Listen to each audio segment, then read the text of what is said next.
రేపటి నుంచి టీ20 ప్రపంచ కప్ మొదలు కాబోతున్నటువంటి తరుణంలో ఈరోజు ప్రపంచ కప్ గెలిచేటువంటి అడుగు దూరంలో భారత్ టీం ఉంది. వరల్డ్ కప్కు అడుగు దూరంలో నిలిచింది. మన కుర్రాల టీం అంచనాలకు తగ్గట్టుగా రాణిస్తూ అజయంగా అండర్-19 ప్రపంచ కప్ ఫైనల్ చేరినటువంటి యువ భారత్ ఇదే ఊపును ఇంకొక మ్యాచ్లో కొనసాగిస్తే ఛాంపియన్ అవుతుంది. ఆయుష్ మాత్రే సేన ఇవాళ జరిగేటువంటి తుది పోరులో ఇంగ్లాండ్ను ఢీకొట్టబోతుంది. చివరిగా భారత జట్టు 2022లో అండర్-19 ప్రపంచ కప్ గెలిచింది. అప్పుడు ప్రత్యర్థి ఇంగ్లాండే కావడం విశేషం. టోర్నీలో సమిష్టిగా సాధికారికంగా ఆడకపోయినా కొన్ని మ్యాచ్లలో తడబడినా ఒక్క మ్యాచ్లోనూ ఓడిపోలేదు భారత్. సెమీఫైనల్లో సైతం మొదట బౌలర్లు విఫలమవడంతో ఆఫ్ఘనిస్తాన్ 311 పరుగుల భారీ లక్ష్యాన్ని నిర్దేశించగలిగింది. ప్రత్యర్థి బౌలింగ్లో పసలేకపోవడం, బ్యాటర్లు రెచ్చిపోవడంతో సునాయాసంగా ఆ మ్యాచ్ గెలిచేసింది ఆయుష్ బృందం.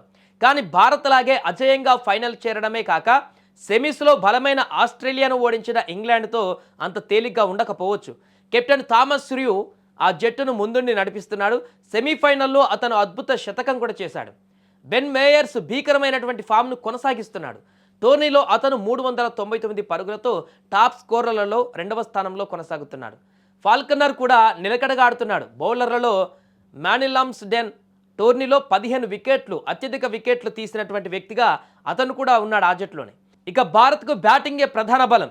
ఫామ్తో తంటాలు పడుతున్న ఓపెనర్ ఆరోన్ జార్జ్ సెమీఫైనల్లో సెంచరీ సాధించడం జట్టుకు కలిసొచ్చే అంశం.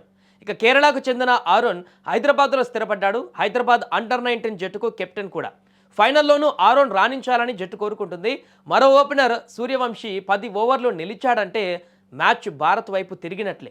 టోర్నీలో భారీ ఇన్నింగ్స్ ఆడకపోయినా సెమీస్ సహా కొన్ని మ్యాచ్లలో విలువైనటువంటి పరుగులే చేశాడు.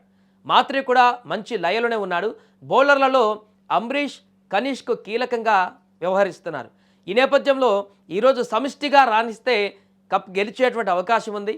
ఒకవేళ మరలా తడబాటు కనుక చూపిస్తే ఈసారి కప్ చేజారేటువంటి అవకాశం ఉంది. ఏదేమైనా కూడా మొదటి నుంచి కూడా ఈ టోర్నమెంట్లో ఎన్ని ఒడిదుడుకులు వచ్చినా కూడా అద్భుతమైనటువంటి ప్రదర్శన చేస్తూ ఫైనల్ దాకా వచ్చినటువంటి అండర్-19 టీమ్ జట్ ఇప్పుడు ఫైనల్లో గెలిచి భారత్కి మరొక విజయాన్ని అందించడమే కాకుండా మరొకసారి అండర్-19 వరల్డ్ కప్ని భారత్కి తీసుకురావాలని చెప్పేసి కూడా కోరుకుంటున్నారు. ఈ నేపథ్యంలో మరికొన్ని గంటల్లో మొదలు కాబోతున్నటువంటి ఈ మ్యాచ్ పైన ఉత్కంఠ నెలకొంది. అందరూ ఆసక్తిగా ఎదురు చూస్తున్నారు. ఎందుకంటే రేపటి నుంచి టీ20 ప్రపంచ కప్ మొదలు కాబోతుంది.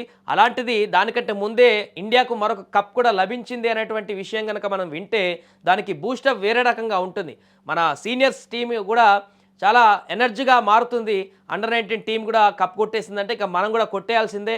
టీ20 వరల్డ్ కప్లో అనేటువంటి కొంత ఎనర్జీ కూడా మరింత బూస్టప్ అయ్యేటువంటి అవకాశం ఉంటుంది. కాబట్టి చూడాలి మరికొన్ని గంటల్లో మొదలు కాబోతున్నటువంటి ఈ under nineteen world cup final match ఇంగ్లాండ్తో తలబడుతున్నటువంటి అండర్-19 భారత జట్టు ఏ రకంగా ప్రదర్శిస్తుందో అనేది.